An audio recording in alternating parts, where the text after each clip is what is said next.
Vendredi 29 juillet 2022, Madame, Mesdemoiselles et Messieurs, bonjour et merci de prendre le rendez-vous dans cette émission Opinion de ce dernier numéro du mois de juillet. Nous sommes déjà là avec eux, ce sont les habitués, Eric Koutiko et Didier Arwandino. Eric Koutiko, bonjour. Bonjour, Enoch Mousselon. Didier Arwandino, bonjour. Enoch, bonjour aux amis téléspectateurs. Merci d'être là à nouveau. C'est moi.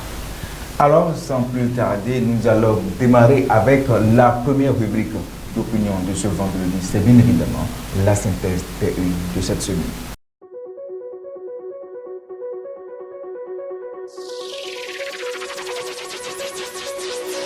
Amis internautes de Royal TV Bénin, salut et bienvenue dans la synthèse des une des journaux parus dans la semaine du lundi 25 au jeudi 28 juillet 2022. Commençons cette une par le quotidien Le Leader du jour de Olivier Renou. Organisation réussie d'une conversation citoyenne au profit des jeunes de Calavi. Coup d'essai, coup de maître pour l'initiateur Judicaël Ayadokoun. C'est allé dans les colonnes du quotidien. Le leader du jour de Olivier Renou dans sa parution du lundi 25 juillet 2022. Le nouveau courrier. Après son départ inattendu pour une retraite méritée, Bruno Amoussou laisse un héritage politique important aux progressistes. C'est allé dans les colonnes du quotidien. Le nouveau courrier dans sa parution du lundi 25 juillet 2022. Le matinal à présent. Manœuvre pour perturber la visite de Macron au Bénin. Le coup d'épée dans l'eau du député Julien Laferrière. C'est allé dans les colonnes du quotidien. Le matinal dans sa parution du lundi 25 juillet 2022. Mardi 26 juillet 2022. Le Béninois libéré de Aboubakar Takou rêve les yeux ouverts de quelques invertébrés politiques contre le BR. Calmez-vous, ABT à la confiance de son chef. C'est allé dans les colonnes du quotidien. Le Béninois libéré de Aboubakar Takou dans sa parution du mardi 26 juillet 2022. Jakpata, coopération bilatérale entre la France et le Bénin, tête à tête. Macron, Patrice Talon, pour quelle suite? Tout sur le chronogramme de la visite de Macron. C'est à lui dans les colonnes du quotidien Jakpata dans sa parution du mardi 26 juillet 2022. Mercredi 27 juillet 2022, Dabarou à présent. Célébration de l'an 5 du groupe de presse Dabarou. Des journées portes ouvertes prévues pour les 10, 11 et 12 octobre 2022. La primeur à présent, 8e Assemblée Générale de la PENAC au Bénin. Le président Louis G. Vlavonou lance officiellement les travaux. C'est allé dans les colonnes du quotidien La Primeur dans sa parution du mercredi 27 juillet 2022. Les 4 vérités. Après une visite au Cameroun, mardi, Emmanuel Macron au Bénin pour parler culture et sécurité. C'est allé dans les colonnes du quotidien Les 4 vérités dans sa parution du mercredi 27 juillet 2022. Jeudi 28 juillet 2022. Le grand quotidien. Visite du président Macron au Bénin. Talon sans langue de bois sur les questions qui fâchent. C'est allé dans les quotidiens du grand quotidien le jeudi 28 juillet 2022. Dabarou, AS de la libération de Haïvo, Madougou et retour des exilés politiques. Patrice Talon choque encore plus d'un. C'est allé dans les colonnes du quotidien Dabarou dans sa parution du jeudi 28 juillet 2022.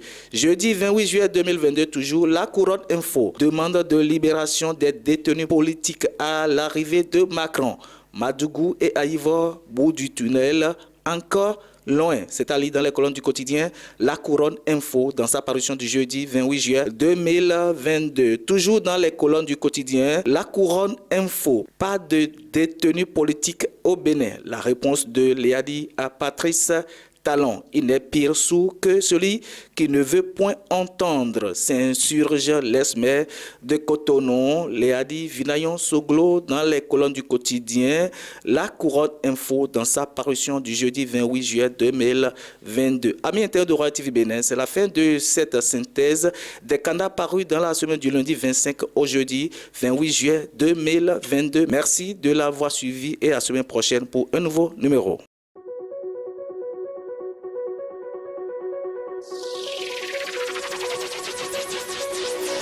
Voilà, retour sur ce plateau. Eric Koutiko, vous avez suivi cette réalisation que vous avez faite pour le condensé de l'actualité des quotidiens de cette semaine. Dites-nous, en dehors de ce que vous avez concocté, il y a certainement un titre que vous avez retenu particulièrement. Bien évidemment, Enoch Roussinon, des unes parues dans cette semaine, celui qui a retenu mon attention est ce qu'a titré le Béninois libéré de Aboubakar Takou, qui met en manchette rêve les yeux ouverts de quelques invertébrés politiques du BR.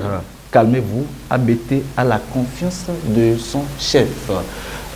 Quand nous analysons ce titre-là, il faut d'abord reconnaître qu'il y a quelques semaines, le président, l'ancien président de l'Union progressiste, le candidat de Diakotomé, Bruno Ange Amoussou, est parti de la tête de l'Union progressiste et est remplacé par le professeur Djoglimou Joseph. Donc, après, juste au lendemain du départ de Amoussou Bruno, il faut reconnaître qu'il y a des rumeurs qui stipulent que ABT aussi veut partir de la tête du bloc républicain. Donc il y a ces rumeurs-là qui circulent. Donc je parie que c'est suite à cela que le journal de Aboubakar Takou écrit que jusque-là, ABT a encore la confiance de Patrice Talon. Donc jusque-là, je dis Aboubakar, ABT ne part pas.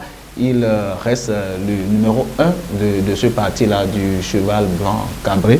Donc il faut que les gens arrêtent d'abord avec ce rumeur-là. Il faut d'abord reconnaître que Bruno Amoussou n'a commis aucune faute grave pour partir de la tête de l'Union progressiste. C'est juste une retraite politique et vu l'âge du patriarche, il lui faut vraiment une retraite. Donc quand on va comparer et Amoussou et ABT, vu l'âge, il faut reconnaître que ABT est encore en forme pour conduire le bloc républicain. Merci à vous, Eric Koutiko. Didier Awandino, vous avez suivi le condensé de l'actualité des journaux parus au cours de cette semaine. Bon, c'est comme si Eric a lu ma pensée. Je ne savais pas que c'est ce qui attirait son attention, tel que c'est titré.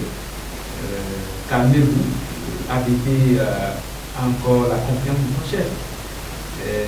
Oui, donc s'il a encore la confiance de son chef, on va à lui. Seulement que, tel que la réforme du système partisan avait été pensée, selon le convaincre des mortels, selon beaucoup d'analystes politiques, c'est que cette fois-ci, le régime de Patrice Talon veut donner le pouvoir aux militants, à la base, à ceux que les gens dirigent à la tête des partis. Mais si c'est ça, je ne sais pas ce qui se passe dans la maison d'hier, où on annonce, des versements dedans, le ménage doit se faire aussi là, ABT doit partir parce que Bruno Amoussou est parti. Est-ce que c'est parce que Bruno Amoussou est parti que ABT aussi doit partir? Ou bien est-ce que c'est le management du ministre d'État à la tête de ce parti qui pose problème, qui doit partir? On ne doit pas se cacher aussi, il faut le dire. On sait qu'au niveau du PR, certains sujets, certains dossiers appellent beaucoup de personnes à demander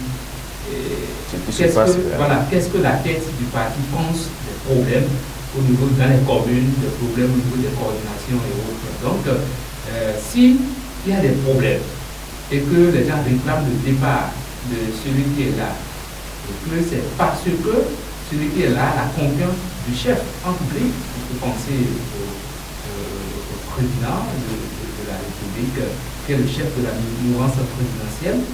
Si c'est parce que il a il est membre d'aucun parti. Bon, pour le moment, le sujet n'est pas à l'ordre du jour.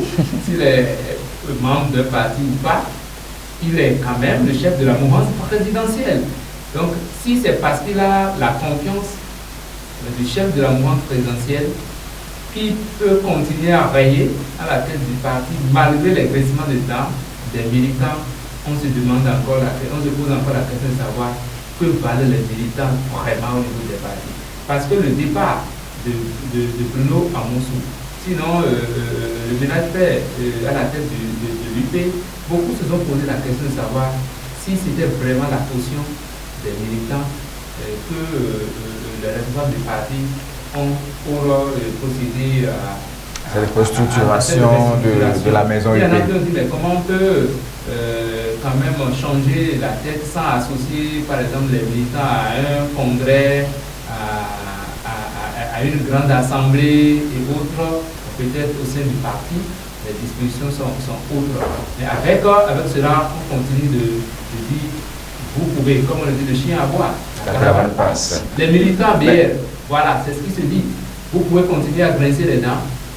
Il a la confiance du chef. Continuer. En tout cas, Abdoulaye Biotchano reste actuellement le numéro 1 du bloc républicain. Alors, bon vent à lui. Et nous allons continuer notre émission et tout juste après ceci, ce sera le décryptage de l'actualité ici et d'ailleurs.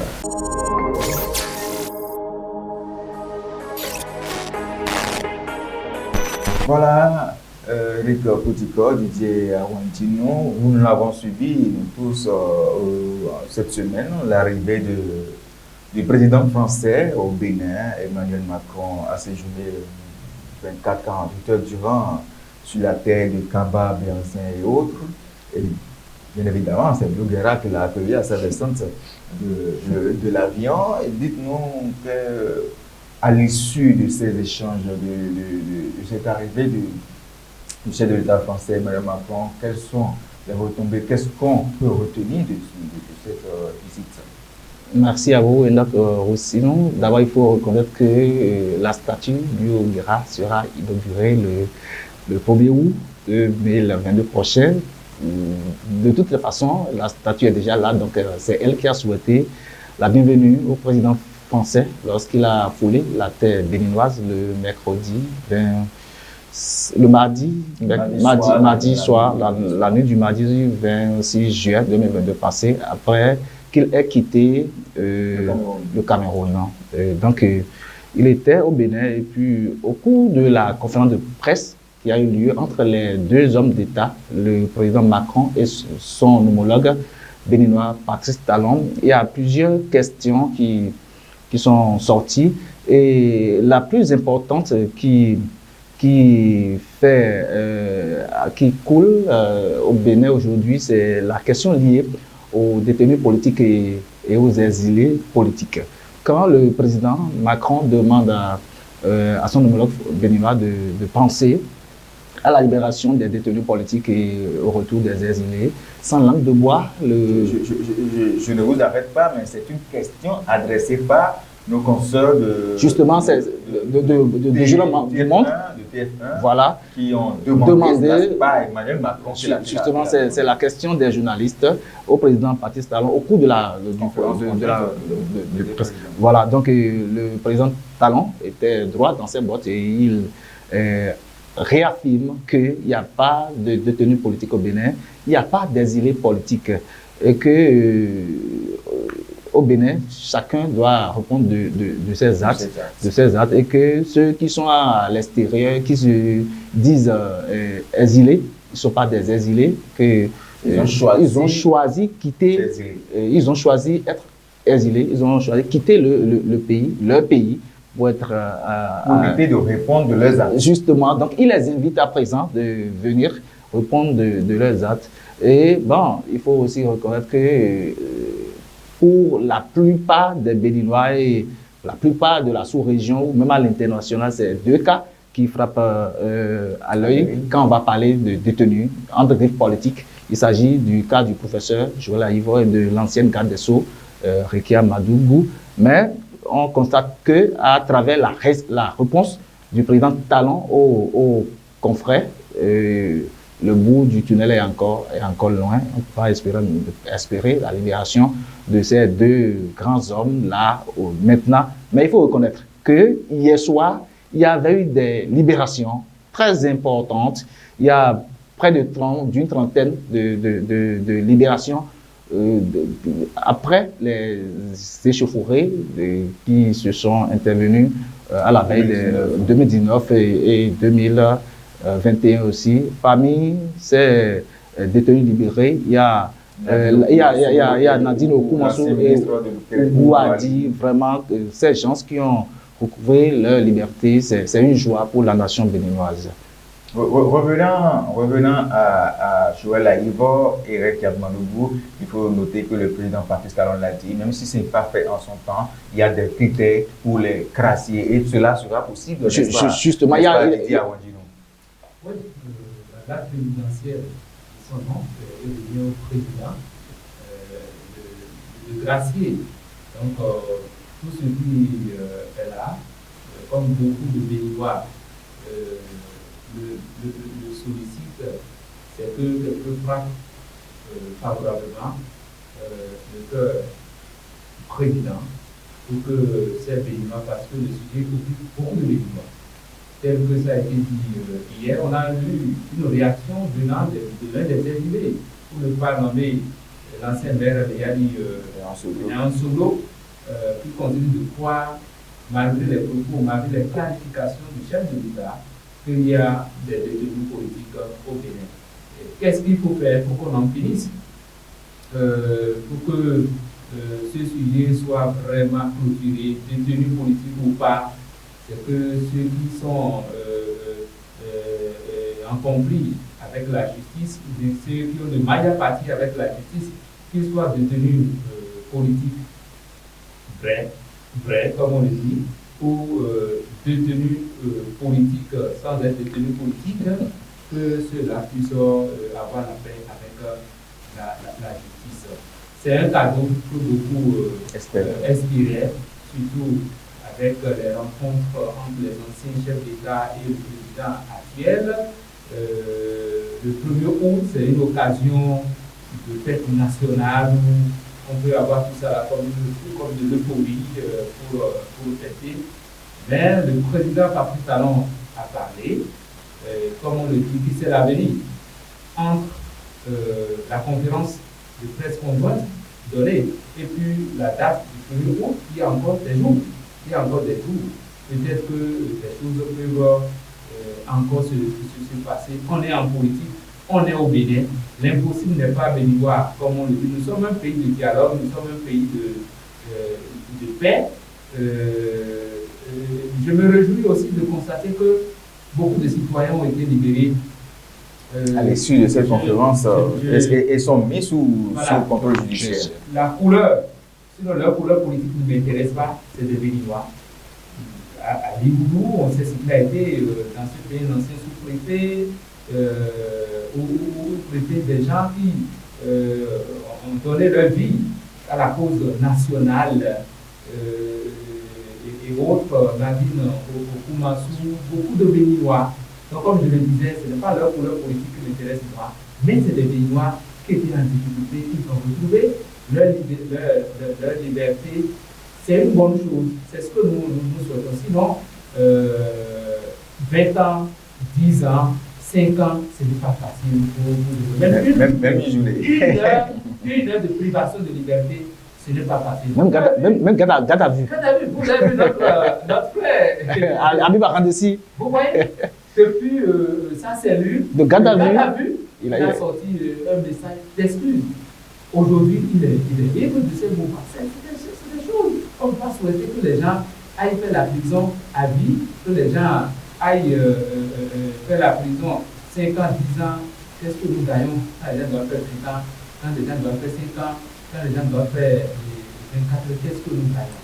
L'essentiel, comme je le dis, Dieu ne veut pas la mort du pécheur, mais que tous, autant que nous sommes, que nous puissions marcher conformément aux tests et règles de la République. Et que les situations ne nous arrivent pas. Parce que, quoi qu'on dise, que vous soyez mêlés ou pas, les choses peuvent vous arriver. Ils sont nombreux à être en prison aujourd'hui sans être l'auteur de ce pourquoi on les incrimine. Il y a de ces genre de situations. Donc, mais je continue toujours de croire au génie des histoires que des choses peuvent arriver. Je dis bien, des choses peuvent arriver. Il n'y a aucune certitude. Nous sommes un pays de dialogue. Au-delà de ce point. Peut-être le dialogue national auquel beaucoup appellent, si ça se réalisait, peut-être cette grâce ou bien le Parlement peut. En tout cas, nous savons, on vous aura compris. Il y a d'autres retombées dont on ne pourra pas tout dire ici sur ce plateau. Néanmoins, c'était une bonne visite où le Bénin dans les échanges, on constate que le Bénin a gagné certainement beaucoup de choses. Oui, Voilà. parce que déjà, ça fait de la santé pour notre diplomatie. Non, ça montre que notre diplomatie est en avance. Ah oui, pourquoi pas. Et, tout récemment, on est allé reprendre notre trésor royal. Ça n'a pas empêché. Et ce n'est pas encore la fin. Le processus est toujours en cours et on pourra toutefois. Ça veut dire que. Toutefois, voilà. On ne pourra pas tout dire et dire à Wandjino. Tout récemment, je pense qu'il y a environ 2 ou 3 semaines, les grands votants ou bien Les grands électeurs. Les grands électeurs de la commune d'Avrancourt ont adhéré au bloc républicain dont on parlait il y a plus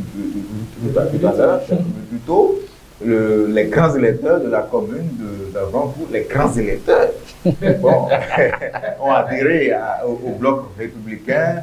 Cela s'est fait sous les yeux de l'honorable qu'on ne présente que c'est grâce à lui que tout cela se fait. Mathias Kouano, c'est de lui qu'il s'agit, qui ratisse l'âge vraiment dans cette 20e circonscription. Oui, l'honorable Mathias Kouano, je pense qu'il peut parler de lui. Il a choisi sa stratégie pour montrer qu'il est vraiment militant fondateur. C'est ça, non? Oui, membre fondateur. Il est vraiment membre fondateur du parti BR. Il ne croise pas les bras pour attendre savourer la victoire faite par quelqu'un. Je crois que tel que ça se passe sous nos yeux, si on doit parler de mobilisation de militants pour le parti BR, on doit quand même citer l'honorable Mathias Kouano. C'est une stratégie choisie par l'homme. Le moins qu'on puisse lui souhaiter, c'est que ces recrues, ce recrutement. On ne parlera pas de recrutement, de ces adhésions. C'est un recrutement de militants. D'une façon ou d'une autre, c'est un recrutement de militants. Voici, c'est le mot recrutement qui gêne. Je le redis. Non, on va parler d'adhésion. Il n'était pas quelque part, c'est ça, non? C'est militant, c'est grand directeur.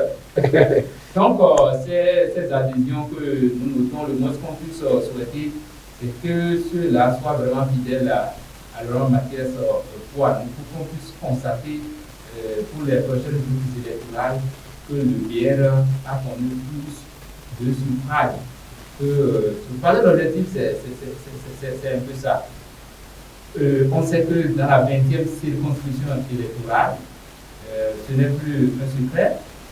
Le BR n'est pas le plus grand parti quand on doit considérer les élections derrière, les communales, par exemple, les législatives, parce que sur 5 députés, l'UP en a 3, le BR 2.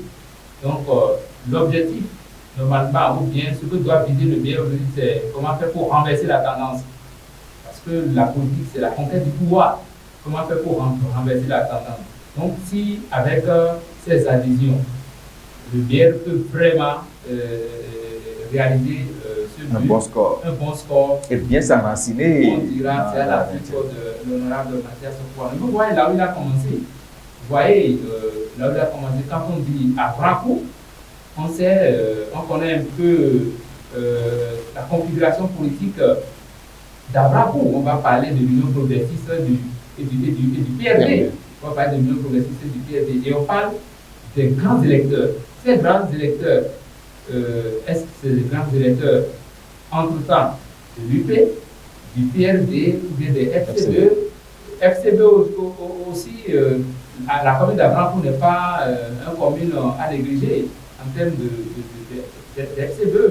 Donc, s'il arrive effectivement à décrocher ces grands électeurs, et ce n'est même pas si, c'est fait, on a vu ceux-là qu'on appelle grands électeurs, qui doivent maintenant montrer, comme je le disais, à travers le travail avec Laurent Mathias Kouano, pour qu'on sente vraiment qu'ils sont vraiment des grands électeurs. Sinon, ce jour-là, moi, j'ai vu beaucoup de choses. ceux qu'on appelle grands électeurs sont-ils vraiment grands électeurs qui doivent le démontrer pour les prochaines élections. Mathias Kouanou va-t-il s'arrêter aux communes d'Accra-Missirité, aux communes d'Avrancourt? Va-t-on le voir faire cela à Djoum, dans son tango natal, à Bonou et autres? On attend de voir. Éric Poutikor, Mathias Kouanou qui pèse, il va percer même plus loin, qui va percer à Missirité, à Avrancourt et autres.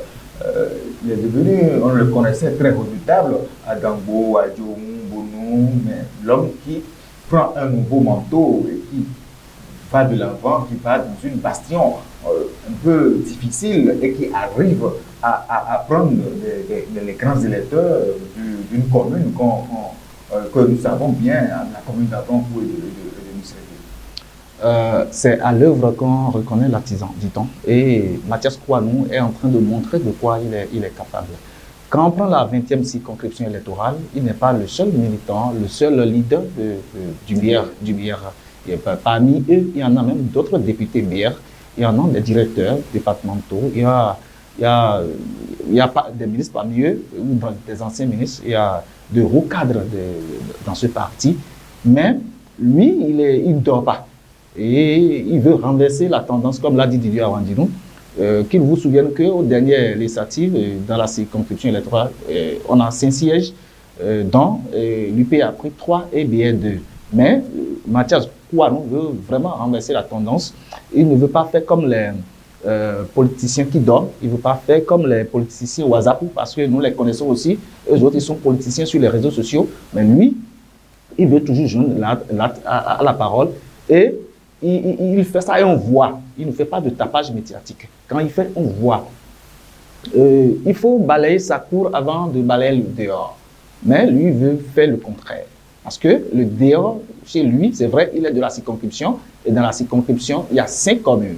Il y a Accra-Missirité, Avrancourt, Djoum, Bonou et Dambo. Mais il a préféré aller à Avrancourt et à Accra-Missirité. D'abord parce qu'il sent que... C'est pas qu'il veut balayer dehors, mais c'est parce qu'il a fini certainement de balayer sa cour qui va maintenant au dehors. Non, peut-être il sait que c'est sa cour, il peut venir après. Mais il a préféré aller à Accra-Missirité, Dambo, que tout le monde sait. Quand on dit Accra-Missirité, on dit Dambo. On connaît le fief là, c'est le fief du PRD. C'est après qu'il y a... Vous voulez parler d'Avrancourt? Avrancourt et Accra-Missirité, c'est le vrai coin du PRD. Quand on prend les élections de 2015, par exemple, si le député Benoît Poulin est élu, c'est grâce à ces 2 communes-là. Parce que c'est les voix que ces 2 communes ont données qui ont fait que le député Benoît était sorti. Donc, Akoma voit le danger venir, donc il veut corriger. C'est pour ça. Il a tout fait pour prendre les grands électeurs. C'est fort. On a dit les grands électeurs, parce que quand on prend un grand électeur, il doit avoir derrière lui des centaines de votants. Donc lui, il a pris les grands électeurs de ces communes-là. C'est louable. Et il rêve grand pour ce parti-là. Pour lui, ce parti doit devenir la plus grande formation politique au Bénin. Il veut que ce parti remplace l'Union progressiste. Donc, il ne dort pas. Jour et nuit, il travaille pour que ce parti soit bien enraciné dans sa circonscription électorale. Je crois que quand il va venir à Dambo, à Bonou et à Djoum, il fera la même chose, mais il préfère aller percer, aller déraciner là où il sent que ce parti aura un peu de problèmes. Il veut finir avec les problèmes dans ces zones-là pour après venir régler les petits problèmes qu'il y a à Djoum, Dambo et Bonou. Et comme ça, il faut le féliciter. C'est quelqu'un, bon, quand on voit ces œuvres-là qu'il fait, je crois que le président partiste aussi ne dort pas. Il sait qui est qui fait quoi pour chaque parti. Et Mathias Kouanou, ce n'est pas seulement les grands électeurs. Par le passé, il y a même des démissionnaires des forces Tory pour le Bénin émergent qui ont rejoint le bloc républicain grâce à lui. Et c'est toujours à son actif parce que, je l'ai dit tantôt, il veut que cette formation politique qui est le BR devienne la plus forte, la plus puissante formation politique du Bénin. Il veut que l'UP ne soit plus le pion dans les prochaines joutes électorales. Et il ne dort pas sur ça. Vous savez, quand vous lisez bien les débats politiques, aujourd'hui, on a des députés hier dans la 20e circonscription électorale. Oui. Certains disent que ces deux députés sont de la même commune. Il faut que quelqu'un puisse permettre que quelqu'un n'aille pas pour les prochaines élections électorales. Peut-être que le député Mathias Sopouanou a vite compris l'enjeu. Il y a aussi que je me dis qu'il a aussi saisi l'actuelle vision, selon l'actuelle stratégie qui s'annonce par rapport aux questions de positionnement. Ce n'est plus je te prends, tu vas partir. Non. On apprend aussi que la base a son mot à dire, bien des gens, on doit savoir qui sont ceux que vous avez derrière, qui sont les militants, les électeurs que vous avez derrière pour pouvoir vous imposer comme candidat. Peut-être qu'il a compris tout ça là. Donc, comme on le dit, qui veut aller loin, ménage sa monture. Il est en train de préparer ceux-là qui doivent dire, celui-là, on doit le positionner pour nous. Si nous, on doit voter pour le meilleur, s'il n'est pas positionné, on va faire votre face. Peut-être qu'il a compris tout ça là. Vous avez bien dit, parce que quand on dit un politicien, c'est celui-là qui a une base solide, qui entretient sa base bien et qui l'écoute. Donc c'est ça qu'on est en train de faire. Il veut tout faire pour avoir une base solide dans sa circonscription électorale. Il ne veut laisser nulle place où la nulle place et passe. La dernière fois, quand moi j'ai vu les Rachid Gbadamassi, d'autres leaders, oui. Mobilisés à Franco, je me suis dit, vraiment, Mathias Sopouanou, il tape fort. Il veut montrer, il ne veut pas que ce soit raconté à quelqu'un d'autre. Il veut que les décideurs viennent voir, de visu, viennent constater de vive voix, et pour les positionnements, qu'il n'y ait pas de débat. Parce que il n'y aura pas de négociation. Il a voté une seule fois. Peut-être qu'il est encore tenté, il veut toujours partir, il veut toujours... Mais qu'est-ce que vous voulez? Tout ce que nous pouvons dire, c'est que c'est une bonne initiative et que l'honorable Akoma Mathias Sopouanou peste bien et montre que vraiment il travaille en dehors des positionnements, l'homme prouve qu'il est un acteur politique chevronné. Il n'oublie pas aussi des électeurs des zones reculées. Il est de Kisumu. Non, il faut reconnaître que l'homme perce, mais il n'oublie pas sa première base, son fief, Dango, Bonou, Kisumu, dont il va y revenir, c'est clair. Il est natif. C'est quelqu'un qui est issu d'un ancien mouvement, donc il sait un peu de quoi nous parlons. Asuka, vous voulez parler d'Asuka? Quand on dit Akoma, ça résonne vraiment loin. Il ne faut pas qu'il perde de vue aussi. Et quand on suit un peu, quand on suit un peu ceux-là qui l'ont côtoyé, même les évidemment, beaucoup parlent de lui en bien. C'est un homme qui, franchement, il est trop social. A une idéologie et qui vraiment. Bon, nous pouvons que lui souhaiter. D'associer la presse locale aussi. Ah, c'est une doléance. Il vous aura Alors, vous n'êtes pas concerné. Vous êtes suffisamment associé. Non, je ne l'ai jamais dit ça. Pour clore ce décryptage, nous allons parler rapidement de ce pardon de Blaise Compaoré à la famille de Sankara et autres. Blaise Compaoré qui aujourd'hui demande pardon, je dirais, au peuple burkinabé. Oui, qu'est-ce qui reste? Il a été déjà jugé. Il a été jugé, il doit faire la prison à vie. Il a été déjà jugé. Ce n'est plus, comment on appelle, une rumeur. Il est impliqué dans l'assassinat du panafricaniste, de son ami. Chef d'État, de son ami Thomas Sankara. Nous pleurons vraiment la mort de celui-là. Paix à son âme. Donc aujourd'hui, la justice burkinabé a tranché. Il est impliqué. Donc quand il est impliqué, il doit demander pardon. Parce que qu'est-ce qui nous revient maintenant avec? Est-ce qu'il nous revient de prendre des armes pour aller le tuer lui aussi? Même l'État, ça ne supprime pas. L'État même n'a pas décidé de sa mort, de son exécution. L'État a décidé juste qu'il fasse la prison, mais à vie. Donc, je loue vraiment l'initiative de demander pardon. Comme on le dit, il faut avouer. À moitié pardonné. Si la faute avouée est à moitié pardonnée, celui qui demande alors pardon, qu'est-ce qu'il faut faire? Dieu demande de pardonner. Quand vous pardonnez à votre prochain, en tout cas, vous vous dégagez aussi. Donc, il revient à la famille de feu Thomas Sankara d'accepter son mot d'excuse et de pardon. Il revient aussi au peuple burkinabé. On l'a vu, le peuple burkinabé, pardon, on l'a vu la dernière fois, couler le sol du pays des hommes intègres. Personne ne l'attendait. Quand c'était annoncé, est-ce qu'on pouvait croire qu'il allait pouvoir se rendre au Burkina Faso? Mais il est allé. C'est ça un peu, comment on appelle, le mystère de la vie. Il a été jugé il n'y a pas longtemps.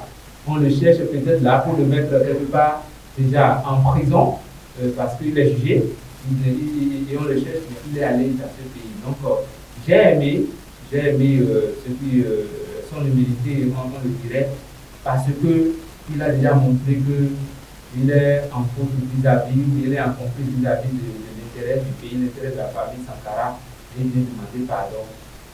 J'ai aimé. Reste à savoir si ce pardon sera accepté par tous.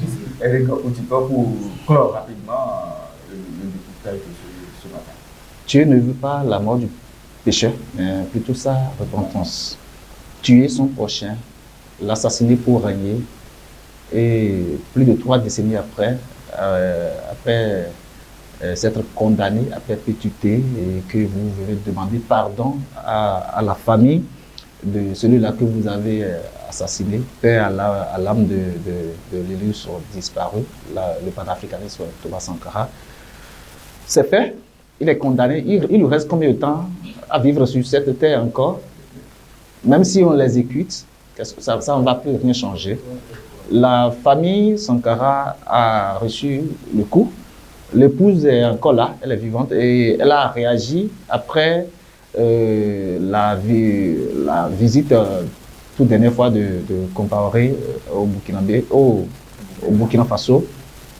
C'est pas croire que l'épouse de Sankara sent encore. Mais c'est normal, c'est ce qui est normal. C'est normal parce qu'elle a perdu son mari très jeune dans le temps. Le péché au Wed. Blaise Compaoré demande pardon. Que la famille accepte le pardon ou qu'elle rejette le pardon, le mal est déjà fait avant. Donc le verre est tiré. L'essentiel, c'est d'accepter le pardon, de Compaoré et de le laisser, parce que même si le reste en prison, ça va pour rien changer. Qu'on accepte son pardon ou pas, le reste restera sur sa conscience. Il est déjà en prison. Il est en prison de sa conscience. Voilà, il est déjà prisonnier de sa conscience. C'est bien dommage que ces gens de faire des choses.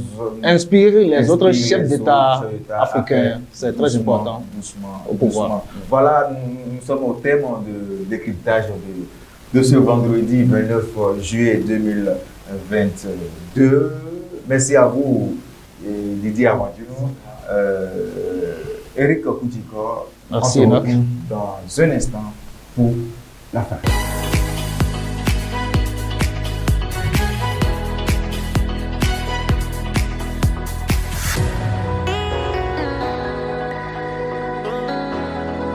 Voilà, retour sur ce plateau qui était vraiment chaud. Alors, il est là, Didier Amadou, chef programme de la radio Voix de la Vallée. Il est là, il va nous parler, il va nous donner quelques conseils aux jeunes qui sont en vacances et comment préparer les vacances avant, se préparer avant la rentrée scolaire. Didier Amadou. Oui, avant la rentrée scolaire, je souhaite que les jeunes puissent ne pas trop s'éloigner de leurs parents. Ça ne veut pas dire qu'il faut dormir avec papa et maman forcément. Il faut être à l'écoute des parents, il faut voir leurs besoins. Sinon, aujourd'hui, les jobs de vacances. Jobs de vacances dans un contexte d'arnaqueurs, d'escrocs, des gens qui sont prêts à vous utiliser pour rien, il n'y a aucun contrat de job de vacances, de job, ce qu'on appelle le job de vacances, il n'y a aucun contrat. Même les jobs où il y a contrat et où les gens finissent par vous déjouer comme on le dit. Donc, je crois que l'agriculture est là. Il y en a, ces jeunes peuvent aller voir ceux qui ont des fermes, qui ont besoin de main-d'œuvre. Parce que l'agriculture est modernisée aujourd'hui. Quand je dis l'agriculture est là, ce n'est pas pour leur demander d'aller prendre ou pour forcément. Même s'il faut le prendre, le retour à la terre aujourd'hui, c'est une réalité. Donc, il faut voir comment accompagner les parents, surtout ceux qui sont des bacheliers, des vacanciers des villages et autres, voir comment accompagner les parents dans un contexte où la main d'œuvre n'existe plus comme cela se doit. Accompagner les parents pour avoir des réserves. Apprendre quand on sera au campus ou autre, parce que vous allez envoyer des commissions au village. Envoyez-moi telle chose, envoyez-moi telle chose. Si vous n'avez pas préparé ça à la maison, ce n'est pas la peine. Donc, bien savoir choisir le job.